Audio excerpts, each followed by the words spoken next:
আমরা আমাদের বাংলাদেশ সরকারি কর্মচারী দাবি আদায় ঐক্য পরিষদের কেন্দ্রীয় কমিটির নির্দেশ মোতাবেক আমরা গাইবান্ধা জেলার বিভিন্ন দপ্তরের সরকারি আধা সরকারি কর্মচারীরা আজকে এই কেন্দ্রীয় কর্মসূচির অংশ হিসেবে আমরা সকাল 9টা থেকে 11টা পর্যন্ত 3 দিনের কর্মবিরতি পালন করছি, যার আজকে শেষ দিন।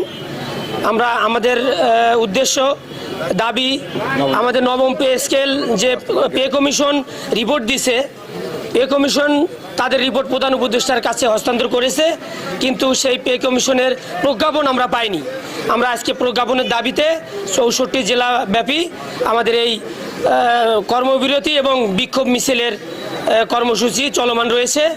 আগামীতে আমরা এই 2-1 দিনের মধ্যে যদি মাননীয় প্রধান উপদেষ্টা যদি কোনো প্রজ্ঞাপন বা গেজেট আমাদের ঘোষণা না করে, তাহলে আমাদের কেন্দ্র ঘোষিত পূর্ব নির্ধারিত আগামী 6 তারিখে যমুনা অভিমুখী লং মার্চ রয়েছে, সেই লং মার্চে আমরা স্বতঃস্ফূর্তভাবে ঢাকা কেন্দ্রীয় কমিটির সঙ্গে একাত্মতা ঘোষণা করব।